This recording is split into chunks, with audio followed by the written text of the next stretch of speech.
एक सुंदर कविता आहे. वेळ नाहीये असं म्हणणाऱ्या प्रत्येकासाठी. 12 तासाचा प्रवास 4 तासांवर आला तरी माणूस म्हणतो वेळ नाही.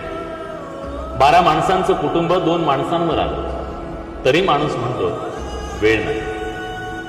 4 आठवड्यांनी मिळणारा निरोप आता 4 सेकंदात पोहोचू लागला तरी माणूस म्हणतो वेळ नाही. घरात वर खाली जाणारा वेळ, श्रम, वेळ लिफ्टनं सेकंदावर आला तरी माणूस म्हणतो वेळ नाही. कधी दूरच्या माणसाचा चेहरा पाहण्यासाठी 6-6 महिने लागायचे. आज एका व्हिडिओ कॉलवर माणसाला पाहू शकतो पण तरी माणूस म्हणतो वेळ नाही.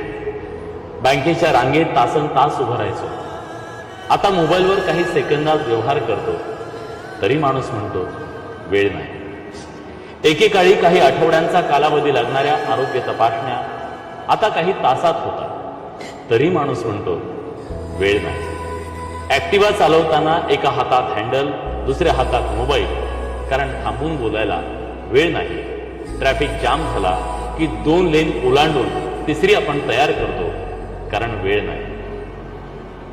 वेळ नाही आईवडिलांना फोन करायला, वेळ नाही निसर्गात रमायला, वेळ नाही आपल्यासाठी जगायला. पण वेळ IPL साठी आहे, नेटफ्लिक्ससाठी आहे, सटरफटर रीलसाठी आहे, राजकारण्यांवर भरघोस चर्चा करायला आहे, पण स्वतःसाठी मात्र नाही. जग सोपं झालं, गती वाढली, तंत्रज्ञान जवळ आलं, अंतरं संपली, सोयी वाढल्या, संधी वाढल्या, पण माणूस वेळ नाही म्हणून स्वतःपासून दूर गेलाय.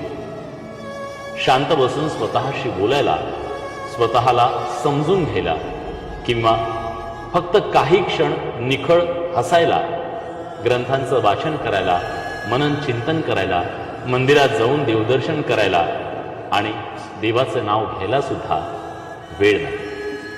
आणि मग एक दिवस वेळ निघून जाते, शेवटच्या क्षणी कळतं वेळ होता, पण आपण वेळ नाही असं म्हणत जगायला विसरलो होतो. म्हणून आजच ठरवा, स्वतःसाठी थोडा वेळ राखून ठेवा, नात्यांसाठी थोडा वेळ देऊन बघा, मनासाठी, शांतीसाठी, आयुष्याच्या गाभ्यासाठी थोडा वेळ जगून घ्या. कारण वेळ नाही हे सत्य नाही, ते फक्त एक कारण आहे.